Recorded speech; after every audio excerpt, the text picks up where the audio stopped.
Now residing with my parents, the realization hit me hard. My marriage, once believed to bring happiness, had only been a facade. My husband, whom I trusted, turned out to be using me, and I felt betrayed by my in-laws, the mother and son duo. Oblivious to their own naivety, seemed oblivious to the practicalities of life. Faced with the threat of being kicked out, I questioned the essence of being a family with such people. The decision was clear. I needed to take charge. Swiftly reaching out to everyone, I initiated preparations for the next chapter of my life. As for the household items, I arranged for a service to pick them up. The following day, furniture and appliances were taken away, prompting a panicked response from my husband. I am Michelle Thompson, a 35-year-old woman who has been working from home since college. Despite a monthly commute, I am a full-time employee, thanks to the accommodating nature of my company. A motorcycle accident during my college years left my legs disabled, confining me to a wheelchair. Despite ongoing rehabilitation efforts, the prospect of improvement remained bleak. Embracing my condition, I had initially resigned to the idea of lifelong singleness. However, a blind date arranged by friends reintroduced the desire for companionship. I met Ken, my now husband, who, despite being 5 years my senior, exuded youthful energy. His straightforward demeanor, though bordering on rudeness, intrigued me. Ken's genuine curiosity about my life in a wheelchair set him apart, and I appreciated his unfiltered interest. Despite societal norms, his bold inquiries made me feel seen and understood. As we continued dating, I convinced myself that happiness awaited me with Ken. Blinded by the prospect of a lasting connection, I eagerly accepted his proposal after just 6 months of dating. Immediately after our marriage, things took an unexpected turn. Ken and I decided to move into my standalone house, which, despite being a rental, was relatively pricey but exceptionally wheelchair-friendly. It seemed the previous tenant had made the place more accessible, and Ken appreciated the spaciousness. Since I spent a lot of time at home, I naturally took on most of the housework. Occasionally, when I asked Ken for help, he would dismissively claim exhaustion, refusing to lift a finger or assist me in the bath. Despite managing on my own, bathing took longer, and I reminisced about the days when a caregiver visited twice a week to help. Frustrations mounted as Ken neglected to put away bath items, making the process even more time-consuming. Pleas for understanding fell on deaf ears, as Ken failed to recognize the house's design catered to my needs. It became evident that Ken's initial attraction had been to the house, appliances, and my ability to handle chores despite my disability. His unemployment and nightly partying further strained our relationship. While the realization was heart-wrenching, I clung to the notion that our marriage must have some love to it. Financial issues crept in, with Ken increasingly relying on me for money. Seeking advice from his mother only brought biased support, leaving me feeling lost without any family to turn to. Friends dismissed my concerns, emphasizing Ken's facade. Ken's unpredictable behavior, fueled by alcohol, pushed me to my limits. I grappled with the dilemma of enduring the situation or facing a solitary future. Just as the idea of divorce started to gain prominence, Ken unexpectedly proposed living with his parents. Stunned, I learned he intended for them to move into our place. While I understood the desire to be near aging parents, their good health made the proposition perplexing.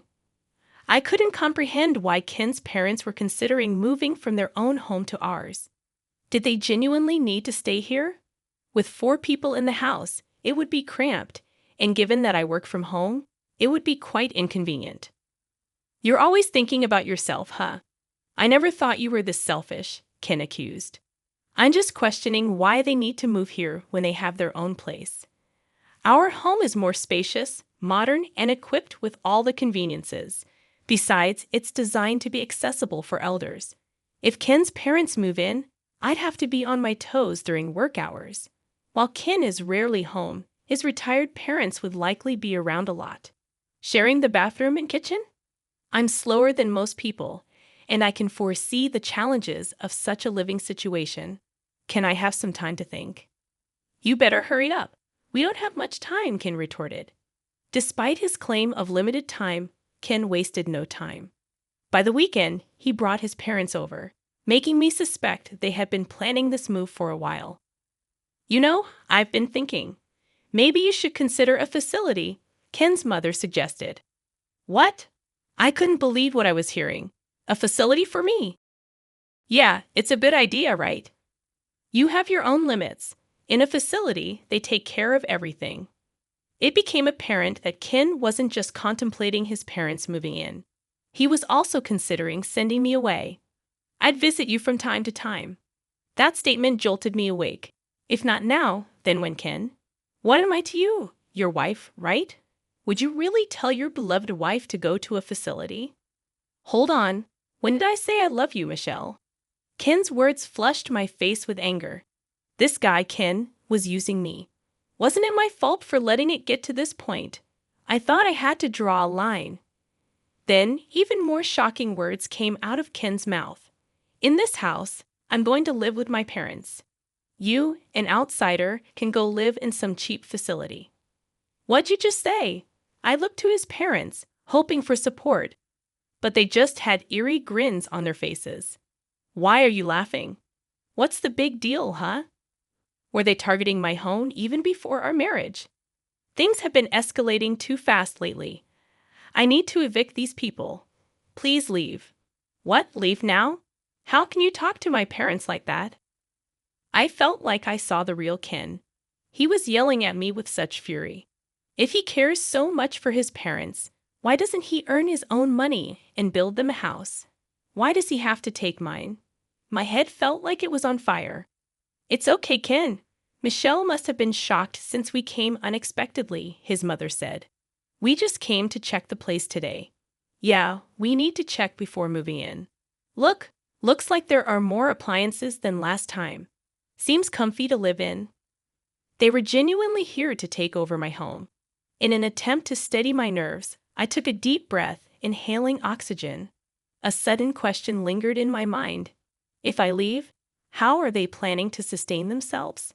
His parents rely on a pension, and Ken is just a part-timer. I'm covering all the rent and living expenses. Who's going to handle the $2,800 monthly payment?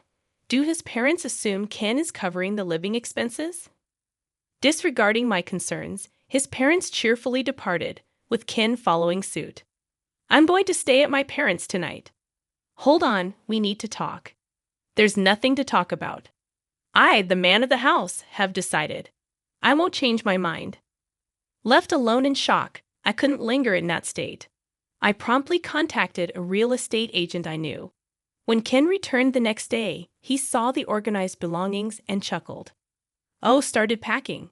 Found a place to move to already? Yes, I have. Ken appeared genuinely surprised by my swift response. And here's the card of a divorce lawyer. Here you go, Ken. From now on, let's communicate through the lawyer. A divorce? Why? If you're kicking me out, there's no point in being married anymore, right? Ken looked as if he had been hit by a ton of bricks. He hadn't anticipated my swift mention of divorce. You can't live without me, right? I don't understand what you mean. Who else would marry you? I can live on my own, but you said you wanted to get married. It was at this moment that I realized how arrogant and overconfident Ken had been. He approached me assuming I was a lonely, disabled single woman. I'm independent, have money, and never struggle with my living. Plus, I stay home all the time, so I handle all the chores for him. I'm the ideal woman. Money keeps coming in even if he doesn't work. He thought I wouldn't leave because I couldn't find anyone else. That's why he was shocked when I casually brought up divorce. Why? You know, if you divorce me, you might be single for the rest of your life. Well, if it means living a married life with you, I'd rather be single forever. Whether I spend the rest of my life alone isn't for you to decide. The typically submissive me was now fighting back, and he was getting flustered. I could tell that Ken was panicking. I never thought he was such a weak man. I don't know why I had been putting up with him for so long. Once I decided on the divorce, I felt the weight lift off my shoulders. I guess I had been too focused on getting married. Anyway, You don't have to move out right away. I didn't mean to rush you into a facility that soon. Oh, it's fine. I'll do as you wish. Don't worry. You won't find a place that fast. Think it over, okay? I've already secured a place, so it's all right. What? Wait a minute. Isn't this too soon? Observing Ken's shifting attitudes, from smugness to panic, only heightened my irritation. Calmly, I explained, the facility staff are informed and know about my situation, so everything's fine. Wait, when did you even set all this up? Were you preparing all along? Ken questioned. Yes, even before I met you. In fact, I had been considering my retirement and had an eye on a particular facility, more like a condo. After an injury during my hospital stay, I delved into various investment books, diversifying my investments between my salary and my parents' inheritance. The facility I had my eye on, I had already purchased and had been renting it out for income. I never mentioned this to Ken. It's my hidden asset. We don't need to get a divorce. I get it. You can stay here. Let's live with my parents. Do you not get it? Why would I ever do that? He seemed pretty dense. Even after bringing up divorce, he still believed he was the only one for me. Sorry, but my mind's made up. What's your problem? You're so selfish. If you come crying back later, it's not my problem. I won't be, so don't worry. Ken fell silent, deep in thought, for what seemed like hours. During that time, I started packing up my things. Then I heard Ken making a phone call, likely talking to his parents. It seemed pathetic, relying on them for such decisions. Eventually, Ken approached me. Fine, we'll get a divorce. Just leave quickly. Ken said begrudgingly, perhaps realizing he might miss having me around like a housemaid. But he probably thought that living with his parents would save him from household chores. He has a house, and it's fully furnished. No issues for daily life, at least for now. With that thought, he headed back to his parents' home. I'm going to talk to my folks about what's next. Get ready to move out quickly. Yes, I'll do that. I finished moving all my stuff within a week, and during that time, Ken never showed up. We met again a day after the move was done, as I was trying to start my new life in my new house. Ken called me outside and said, Hey, what's going on? This place is almost empty. Where are the appliances? I had a service pick up those items for me. I called a service the next day and had them collect all the furniture and appliances. My husband became agitated and started grumbling. Not only Ken, but also his parents were there. All the appliances here were bought by me. They are all from when I was single. The only thing that's yours is right there. There were only 3 cardboard boxes. I did leave the clear clothing container we bought after marriage. Michelle, we can't live with this. We need to split the property if we're divorcing. That's right. We can't live here like this. What are you talking about? Nobody can live here. What do you mean? The rent's $2,000? Ken and his parents were stunned. I told Ken when we got married, this isn't your own house. No, it isn't. I got a bit of a discount on the rent because I asked a real estate agent I know. If I move out, the rent will go up even more, given that this is a property with disability access, and I've already received several inquiries from people with the same concerns. I recommended that they move out. Why didn't you tell us sooner? What are we going to do now? Ken's mother was notably agitated. I don't know. I did tell Ken. I didn't hear about it. I'll sue you. Ken threatened. I saw that coming. Honestly, from an outsider's perspective, it might look like I selfishly got a divorce, broke the lease, and took all the furniture and appliances. But I was sure you can sue. But do you even have the money for it? Ken's face twisted. He couldn't afford a lawyer, even if by some miracle he could. I have an ace up my sleeve. I showed them some pictures. When did you take these? The pictures showed Ken gambling and womanizing. I spent my money on this. I'm ready to use these in court, Ken. What the hell? I thought everything was going well.